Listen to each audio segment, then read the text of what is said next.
yang sudah diatur kebijakan Komuter Indonesia. Dan diakui untuk gerbong khusus pedagang masih dalam proses kajian. Nah, kalau untuk wacana itu nanti ya Pak, pasti kita akan melakukan kajian dulu seperti apa, nanti gerbongnya juga akan dibuat lebih untuk memfasilitasi barang-barang yang dibawa gitu kan, karena kan kita punya aturan juga terkait dimensi barang yang harus dibawa dan posisi barangnya juga tidak mengganggu ketika pengguna lain flow keluar masuk dari Pengamat transportasi publik Joko Setiawarno menilai seharusnya para pedagang kecil disediakan setidaknya kereta khusus pedagang dengan waktu tunggu yang lebih lama. Mereka juga, saya kira pada saatnya mereka disediakan kereta khusus buat pedagang dan petani. Apalagi ini kan Presiden Prabowo juga menginginkan ada pertahanan kita, ya. Dan ini saya pikir kalau ada kereta khusus pedagang petani itu akan bisa menambah kapasitas angkutnya. Kalau ini mereka terbatas. Perjalanan lebih dari 1 jam menuju Jakarta jadi satu-satunya waktu istirahat bagi para penumpang komuter lain. Mata terpejam sebentar, tak ada bedanya antara pedagang kecil dan para pekerja. Semuanya sama. Berjuang untuk rupiah demi rupiah yang tak seberapa karena ada tagihan yang harus dibayar dan ada impian yang ingin diwujudkan. Ini hati-hati ya Ibu, semoga habis ya hari ini ya. Ya baik, hati-hati Ibu ya. Nah itu tadi perjalanan saya dari Majang mengikuti para pedagang-pedagang sampai di stasiun akhir tujuan mereka yaitu stasiun Kebayoran. Sebagian masih terus melanjutkan perjalanan sampai di stasiun Tanah Abang dan bahkan sampai di stasiun Palmerah. Setiap harinya demi uang yang mencapai Rp100.000. Irina Wardani, Lastonga Pebro, Jakarta.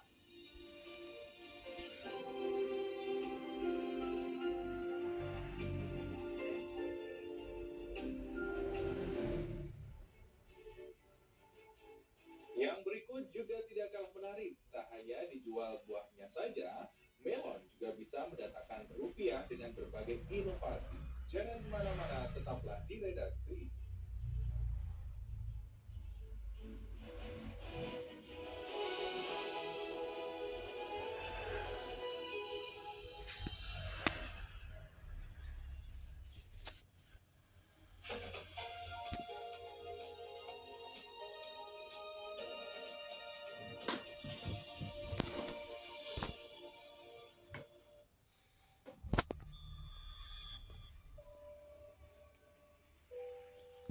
Bagaimana sebenarnya kita di negara yang besar ini?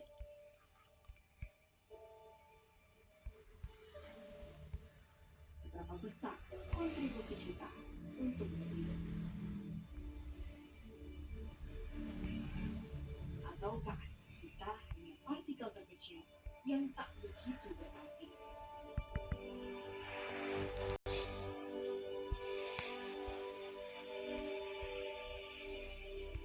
Padahal keseharian kita sebenarnya turut ambil bagian.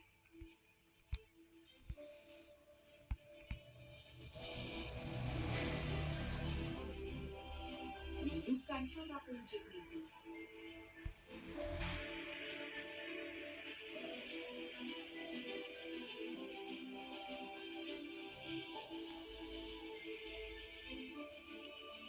Merayakan produk tanah air.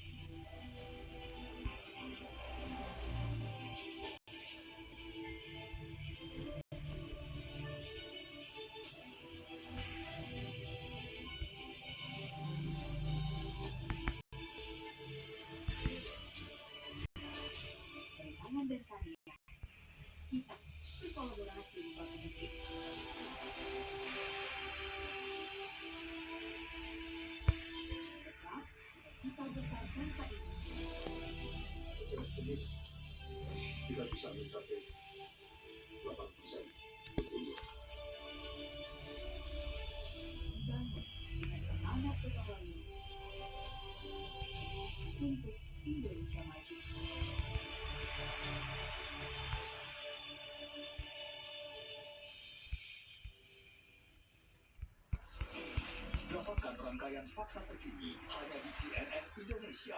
Isu-isu terkini hadir dalam ruang informasi. Platform Boletkoi menentukan Kementerian Komunikasi dan Digital kantor cabang Bolet yang terdapat di Jalan Insinyur Haji Juanda Bekasi ditutup. Ikuti ragam berita berkualitas dan terpercaya di CNN Indonesia Newsroom Senin sampai Jumat jam 4:30 sore serta Sabtu dan Minggu jam 5 sore live di CNN Indonesia. Gali wawasan seputar dunia bisnis dan ekonomi serta analisa perkembangan pasar sebagai referensi dalam berinvestasi. Kementerian Koperasi mempercepat pembentukan 80.000 koperasi desa Merah Putih. Di Sumatera Utara akan dibentuk 6.110 koperasi. Ikuti pergerakan ekonomi nasional dan dunia dalam CNN Indonesia Business Senin sampai Jumat jam 10 pagi live di CNN Indonesia. Dapatkan rangkaian fakta terkini hanya di CNN Indonesia. Mengupas berbagai isu menarik yang terjadi di Indonesia dan dunia. Presiden Prabowo Subianto memberi tanggapan soal teror kepala babi kepada kantor media dan jurnalis Tempo beberapa waktu lalu. Hadirkan malam langsung dari berbagai titik peristiwa. Jangan lewatkan CNN Indonesia News Hour setiap hari jam 11 siang. CNN Indonesia. Good morning. Ikuti perkembangan informasi terhangat bersama CNN Indonesia. Menjadikan pagi Anda lebih berarti dengan kabar terkini. Para aparatur sipil negara di lingkungan Pemprov Jakarta seminggu sekali wajib menggunakan transportasi publik. Jangan lewatkan Good Morning Senin sampai Jumat jam 7:30 pagi live di Trans TV dan CNN Indonesia.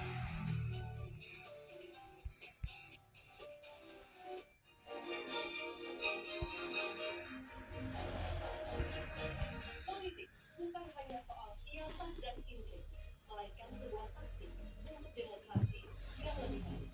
Saya, Alvira Chandrasa, untuk CNN Indonesia.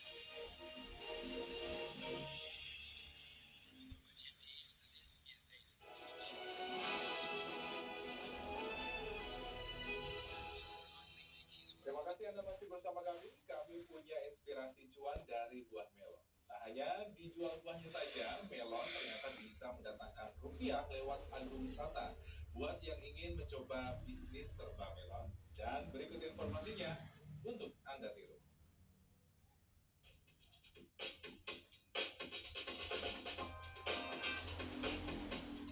Kebun budidaya melon di Desa Teras, Boyolali, Jawa Tengah seluas 320 meter persegi ini ditumbuhi 900 batang melon premium. Ada 3 jenis melon yang dibudidayakan secara hidroponik di kebun ini, yakni melon sweet honey, sweet lavender, serta melon dainty. Masing-masing memiliki karakter warna dan rasa tersendiri. Tak hanya dijual buahnya, di sini pengunjung bisa mencicipi terlebih dulu melon premium yang dipanen, sehingga bisa mengetahui rasa dan tekstur buah saat dikunyah.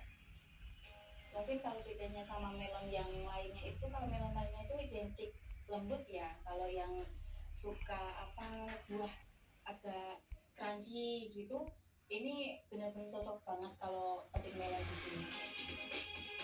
Melon premium hidroponik ini bisa dipanen setelah berusia 60 hingga 70 hari setelah tanam. Satu biji buah melon ini rata-rata memiliki berat 1,2 hingga 1,5 kg dan tingkat kemanisannya di atas 14 prik. Melon premium kita suka wisata petik melon karena kalau agar bisa mengangkat harga. Tapi kalau kita jual ke pasaran itu kan tidak bisa mengangkat harga, dan untuk untuk refreshing masyarakat sekitarnya juga sebagai pembelajaran. 1 kilogram buah melon premium ini dijual dengan harga Rp33.000. Dalam satu kali panen diprediksi bisa menghasilkan hingga 8 kintal melon premium dengan omset puluhan juta rupiah.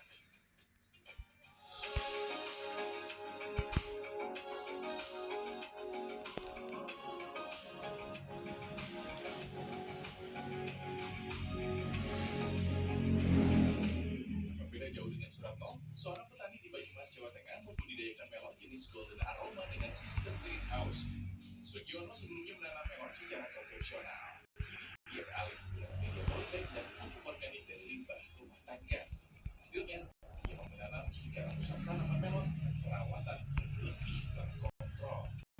Untuk perawatan di lapangan juga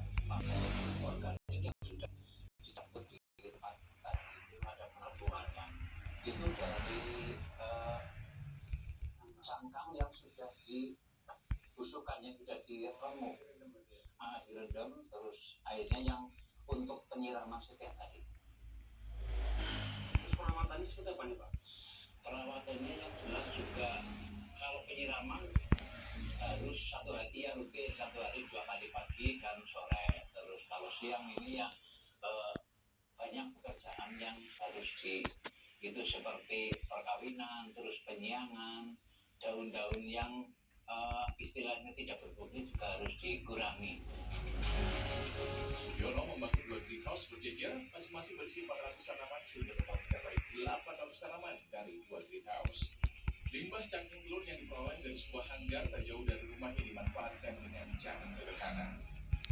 Melon bisa dipanen setelah 70 hari masa tanam. Dengan budidaya sistem greenhouse, Sugiono optimistis hasil panen melon golden aroma akan lebih berkualitas dan memiliki nilai jual tinggi. Liputan CNN Indonesia.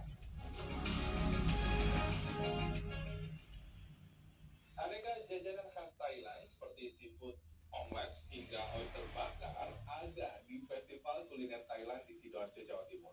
Ada juga nih yang segar-segar es longan dengan berisikan 1 kg kelengkeng.